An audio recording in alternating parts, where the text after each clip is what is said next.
एक समय की बात है, एक राजा अपनी कोर्ट में बैठा था। ठंडी का मौसम था और कोर्ट को खुले आंगन में धूप में रखा गया था।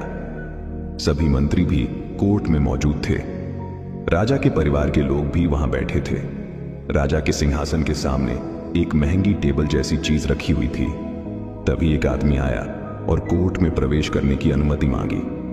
अनुमति मिलने के बाद आदमी सामने आया, राजा को प्रणाम किया और बोला, सर, मेरे पास दो बिल्कुल एक जैसे हीरे हैं। इन दोनों हीरों में से एक असली है और एक नकली।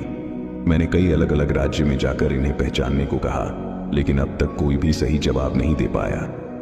और अब मैं आपके राज्य में आया हूं। क्या आप या आपके कोर्ट में कोई बता सकता है कि कौन सा हीरा असली है और कौन सा नकली? अगर कोई सही जवाब देगा तो मैं असली हीरा आपकी खजाना में दान कर दूंगा, लेकिन अगर आप नहीं बता पाए तो आपको इस हीरे की भारी कीमत चुकानी पड़ेगी। मैं सिर्फ एक मौका दूंगा और उस एक मौके में कोई भी सही जवाब देना पड़ेगा। यह कहकर उसने दोनों हीरे टेबल पर रख दी। राजा ने आदमी का चैलेंज एक्सेप्ट किया और असली हीरे को पहचानने का प्रोसेस शुरू हुआ। सबसे पहले राजा ने खुद दोनों हीरे देखे। राजा ने देखा कि दोनों हीरे साइज, शेप, कलर और रूप में बिल्कुल एक जैसे हैं। दोनों में जरा सा भी फर्क नहीं था। राजा कंफ्यूज्ड हो गया और फैसला नहीं कर पाया कि कौन सा हीरा असली है और कौन सा नकली। इसलिए वह अपने सिंहासन पर वापस बैठ गया। फिर उसने अपने मंत्रियों को आगे आने और असली हीरे को पहचानने के लिए बुलाया। सभी मंत्री एक एक करके आए, दोनों हीरे को नजदीक से देखा, लेकिन कोई भी पहचान नहीं पाया कि कौन सा हीरा असली है और कौन सा नकली। सभी मंत्री अपनी सीट्स पर वापस चले गए। अपने मंत्रियों को निराश देख राजा ने कोर्ट में मौजूद लोगों की तरफ देखा और पूछा, क्या कोई है जो बता सकता है कि इन दोनों में से असली हीरा कौन सा है और नकली कौन सा? लेकिन कोई भी आगे आने की हिम्मत नहीं कर रहा था। सब लोग डरते थे कि अगर उनका जवाब गलत हो गया तो राजा उन्हें सजा दे सकता है। कोर्ट में पूरी खामोशी छा गई। अंत में एक बूढ़ा अंधा आदमी अपनी लाठी के सहारे आगे आया। उसने लोगों से कहा कि उसे राजा के पास ले जाएं। एक आदमी उसकी मदद करके उसे राजा के सामने ले गया। फिर उसने राजा से कहा, सर, मैं जन्म से अंधा हूं, लेकिन फिर भी मुझे कोशिश करने दे। हो सकता है मैं सफल हो जाऊं और हो सकता है नहीं, लेकिन अगर मैं फेल भी हो गया तो कोई नुकसान नहीं, क्योंकि आप पहले ही हार चुके हैं। राजा ने सोचा कि इसमें कोई नुकसान नहीं है, इसलिए उसे अनुमति दे दी।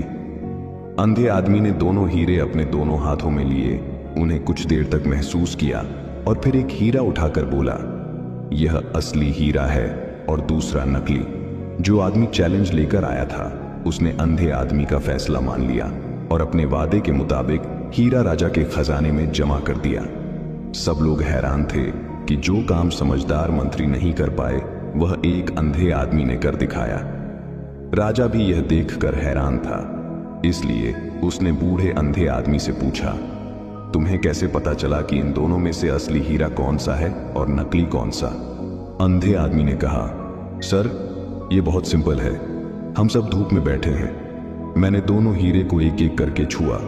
असली हीरा थोड़ा ठंडा था और नकली, जो कि ग्लास का बना था, वह थोड़ा गर्म था। इस तरह से मुझे पता चला कि जो ठंडा था वह असली हीरा था और जो थोड़ा गर्म था वह ग्लास का टुकड़ा था।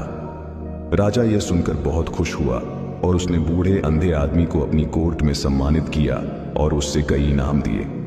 हमारी जिंदगी में हम पाएंगे कि जो इंसान हर परिस्थिति में अपने आप को कूल रखता है वह असली हीरे की तरह होता है। ऐसे लोग हमेशा सफल होते हैं और जो इंसान छोटी छोटी बातों पर गुस्सा हो जाता है वह ग्लास के टुकड़े की तरह होता है। ऐसे लोग आसानी से टूट जाते हैं और हिम्मत हार जाते हैं। ये लोग कभी भी अपनी जिंदगी में सफल नहीं होते। इसलिए अगर आपको अपनी जिंदगी में आगे बढ़ना है तो हमेशा याद रखें कि चाहे कितनी भी मुश्किलें आईं, कितनी भी ऑड सिचुएशन से गुजरना पड़े, हमेशा अपना दिमाग कूल रखें और धैर्य से काम करें, क्योंकि जो इंसान मुश्किल परिस्थिति में भी अपने आप को कूल रखता है वही असली हीरा होता है। ये कहानी आपको कैसी लगी कमेंट बॉक्स में बताएं और अपने दोस्तों के साथ शेयर करें। मिलते हैं फिर।